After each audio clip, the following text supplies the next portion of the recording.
せめて一体くらい道連れにしてやる。かかってこい。 Hai, balik lagi di NWPP Plot. Hari ini kita akan menyaksikan ketegangan yang dihadapi para hunter, di mana kemarin mereka dalam situasi mencekam. Bisakah Sung Jinwoo dan hunter lainnya selamat? Kita saksikan saja di anime Solo Leveling episode kedua. Wibu. Episode 2 melanjutkan situasi menegangkan yang dihadapi oleh Sung Jinwoo dan rekan-rekan satu timnya. Saat ini mereka menghadapi bahaya yang sangat mengerikan dari patung raksasa yang mengeluarkan laser dari matanya. Semua orang panik, bahkan Juhi sudah kena mental karena serangan sebelumnya. Ketua Song mengatakan jika bukan karena refleks dari Sung Jinwoo, mereka sudah binasa semua. Lalu Sung Jinwoo menyadari jika tangan kiri Ketua Song sudah buntung. Ketua Song bilang dia pernah masuk ke dungeon kelas B, tapi yang mereka hadapi kali ini berbeda. Ini adalah monster kelas S. Lalu mereka mengingat kembali aturan yang tertulis dari batu tadi. Pertama, hormati sang dewa. Kedua, pujilah sang dewa. Ketiga, buktikan keimananmu pada dewa. Jadi, dewa yang dimaksud di sini adalah patung besar di singgasana itu. Di tempat lain, tepatnya di sekolah adik Sung Jinwoo, ada seorang cewek teman kelas adiknya yang bertanya tentang kakaknya Sung Jinwoo yang seorang hunter. Adik yang menjelaskan jika kakaknya adalah hunter tingkat E. Dia selalu saja terluka setiap kembali dari raid. Belum jelas kenapa si cewek ini bertanya tentang Sung Jinwoo. Jadi penasaran. Kembali ke tempat Sung Jinwoo, saat situasi masih mencekam, seorang hunter yang tidak sabaran berniat menerobos ke gerbang keluar. Dia yakin dengan kecepatannya, laser itu tidak akan mengenainya. Saat dia berlari dengan cepat, lenyap. Dia terkena laser dan hanya menyisakan kakinya saja. Semua orang terkejut, makanya jangan bandel dong.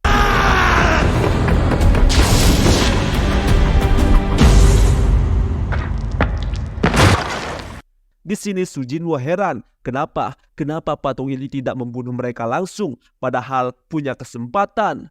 Lalu Sung Jinwoo menyadari sesuatu, jika aturan pertama adalah hormati dewa. Sung Jinwoo menyadari maksud aturan itu, dia lalu berdiri. Tepat sebelum patung itu menembakkan laser, Sung Jinwoo langsung menunduk. Dan ajaibnya, patung itu tidak jadi menembak.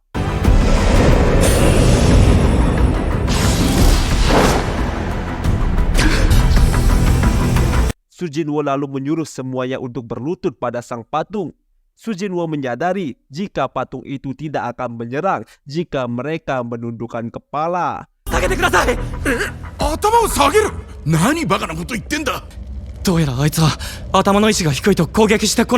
Akhirnya, semua orang mulai menundukkan kepala. Dan benar saja, si patung berhenti bersiap menembak. Tiba-tiba, si patung tersenyum menyeramkan. Dan inilah meme ikonik yang sering kalian lihat. Setelah semua itu, salah satu hunter coba berdiri. Awalnya yang lain panik, tapi ternyata tidak terjadi apa-apa. Awalnya semua orang merasa sudah aman, tapi Sung Jinwoo tahu ini belum selesai. Tiba-tiba si patung yang duduk tadi berdiri. Patung itu mulai berjalan ke arah mereka. Para hunter mulai panik. Mereka tidak tahu maksud dari aturan kedua. Pujilah sang dewa. Apa maksudnya? Lalu salah satu hunter gondrong mengajukan diri. Dia bilang dia sering bernyanyi di gereja, memanjatkan pujian pada sang Tuhan. Jadi mungkin saja ini berhasil, katanya.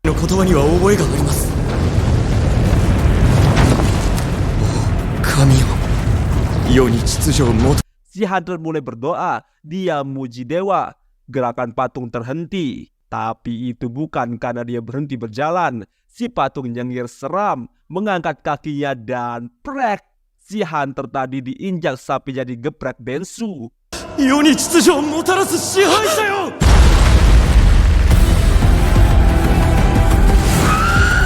Semua orang mulai panik berlarian. Tapi ada satu hunter cewek yang kena mental tak bisa berlari. Alhasil dia jadi geprek bensu part 2.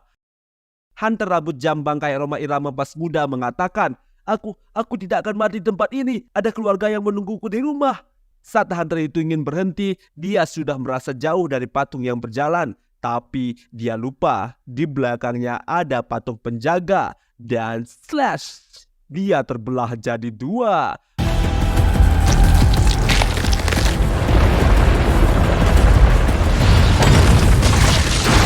Benar-benar jadi dua. Menyeramkan. Sujinwo, si MC kita, harus memikirkan cara. Dia terus memperhatikan patung satu persatu. Pasti ada petunjuk. Sampai dia melihat selain patung yang memegang senjata, ada juga yang memegang alat musik. Sun Jinwo menyuruh semua orang untuk berlari ke arah patung dengan alat musik. Benar saja, saat mendekat, patung itu memainkan alat musik.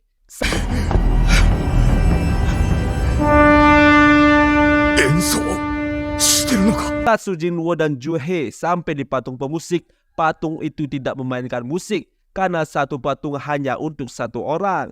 Jadi Sun Jinwo menyuruh Ju He untuk diam dan dia akan mencari patung yang lain.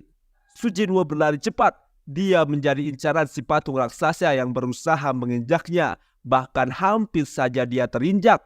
Tapi dia bisa menghindar. Tapi sialnya, dia salah tempat.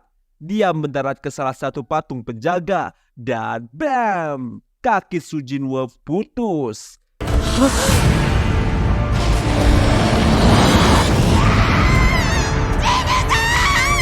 Dengan kaki yang putus, dia merangkak maju menuju patung pemusik. Gila, ini tegang banget dan haru banget sih. Sementara si patung raksasa sudah siap membuat Jinwo jadi geprek Densu Part 3. Dan si patung menginjaknya. Bam! Tapi bohong, Sun Jinwo berhasil sampai tepat waktu. Akan tetapi, meski berhasil selamat dari injakan kaki besar patung raksasa, ada hal yang harus dikorbankan. Ju He langsung berlari ke arah Jinwo untuk melihat keadaannya. Saat mendekat, alangkah terkejutnya dia melihat kaki Jinwo sudah buntung akibat patung tadi. Itulah harga mahal yang harus dibayar Jinwo. Hunter yang tersisa aman untuk saat ini. Sudah banyak rekan mereka yang mati. Mereka mulai berselisih dan saling menyalahkan. Si ketua Raid merasa bertanggung jawab atas semua ini. Tak lama, sebuah altar muncul. Disinilah aturan ketiga akan dimulai, yaitu artinya harus ada pengorbanan. Salah satu hunter yang mengerti maksud Jinwo langsung menodongkan pedangnya ke arah Ketua Song. Menurutnya ini adalah tanggung jawabnya sebagai pemimpin. Ketua Song akhirnya menerima. Dia rela berkorban. Dia lalu berjalan ke arah altar. Tapi menurut Jinwo, ini bukan salah Ketua Song karena keputusan saat memasuki dungeon ini diambil dengan voting. Saat Ketua Song sampai di altar, tiba-tiba ada api yang menyala di satu titik. Ketua Song bertanya pada Jinwo, apakah ada hal lain yang belum dia mengerti? Jinwo lalu memutuskan untuk memeriksa altarnya dibantu dua rekan hunter yang lain untuk berdiri. Karena Jinwo kan buntung nih, kena azab. Jadi dia nggak bisa berdiri, gitu loh. Saat mereka bertiga sampai ke altar, 3 titik api menyala lagi. Tadinya Jinwo mau diam saja dan menunggu bantuan. Tapi Ketua Song bilang itu terlalu beresiko. Bisa saja patung-patung ini bergerak dan membunuh mereka. Dan juga gate akan terbuka sepenuhnya setelah 7 hari. Dan jika sudah 7 hari, maka akan terjadi gen break. Dan setelah itu, monster akan pergi keluar gate. Jadi untuk menghalau itu, hunter perlu mengalahkan bos dungeon dalam batas waktu tertentu. Itulah salah satu tujuan dari lakukannya raid. Jadi jika mereka gagal di sini, monster patung ini akan keluar ke dunia. Wah, itu parah banget. Jinwo lalu menyuruh 2 hunter yang tersisa untuk ke altar agar apinya menyala penuh. 2 hunter sisanya pun ke altar dan titik apinya menjadi lengkap. Lalu dari altar muncul percikan energi yang menjalar dan menyalakan api berwarna biru.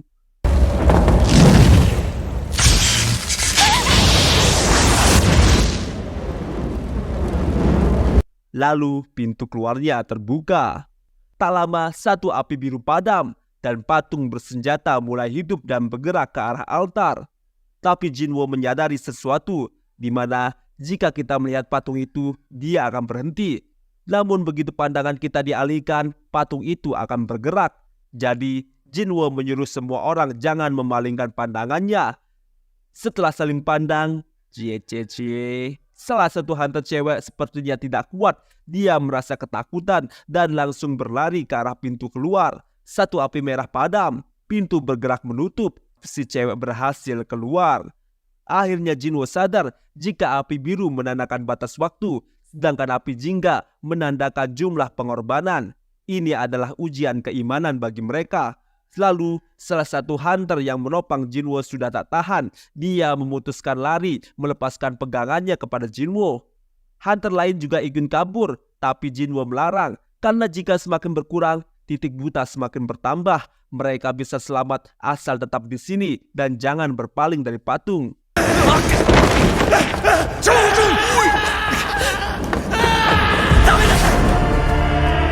Api biru adalah batas waktunya. Jika semua api biru padam, mereka semua akan selamat. Tapi hunter begundal ini bilang dia masih punya keluarga, dia harus pulang hidup-hidup. Lalu dia keluar dari altar dan api pun berkurang. Patung yang sudah dipalingkan mulai bergerak karena tidak ada yang memandangnya. Ketua Song akhirnya bilang, kalian berdua pergilah. Kemungkinan kalau ada satu orang yang bertahan di sini, pintunya tidak akan tertutup. Ketua Song menyuruh Juhi untuk membawa Jinwo, tapi kaki Juhi lemas tak bisa bergerak. Itu karena tadi dia memaksakan diri untuk menyembuhkan Jinwo. Melihat situasi ini, Jinwo akhirnya memutuskan untuk berkorban. Awalnya Ketua Song menolak, tapi Jinwo bilang, lalu siapa yang akan menggendong Juhi yang kakinya lemas? Juhi juga menolak, tapi dia dibuat pingsan oleh Ketua Song. Dan akhirnya mereka berdua keluar dan tersisalah Jinwo seorang. Dia sudah menerima takdirnya untuk mati.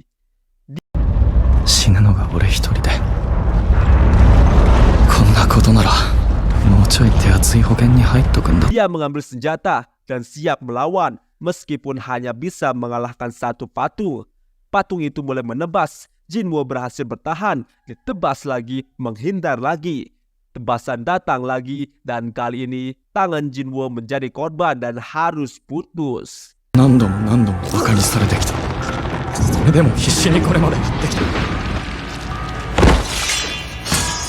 Siksaan demi siksaan dia terima, tebasan, hantaman, semua dia rasakan. Jinwo sadar jika dia juga ingin hidup. Kenapa harus dirinya yang berkorban? Dia menyalahkan orang-orang yang egois. Mereka pikir hanya mereka yang punya keluarga. Padahal Jinwo juga punya. Jinwo ditusuk dan terjatuh tepat di tengah altar.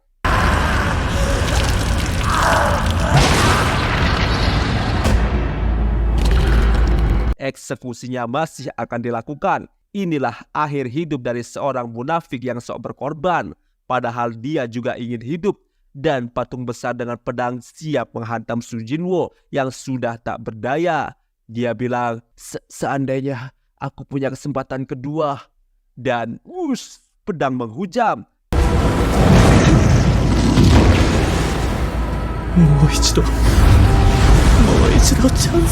Tapi api biru terakhir padam dan muncullah sebuah layar dengan notifikasi mengatakan, Anda memiliki kualifikasi menjadi seorang player.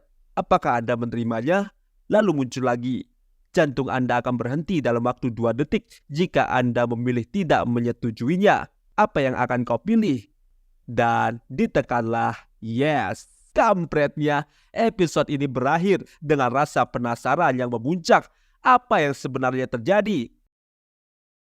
Pendapat Mimin sih, karena sebelumnya Jinwo ditebas, tapi api biru terakhir mati, jadi Jinwo ini berhasil melewati batas waktu. Tapi apa yang akan terjadi selanjutnya? Pengen tahu? Sama, jadi pantengin terus RWPP Plot biar nggak ketinggalan. Jangan lupa like, comment, share, dan subscribe.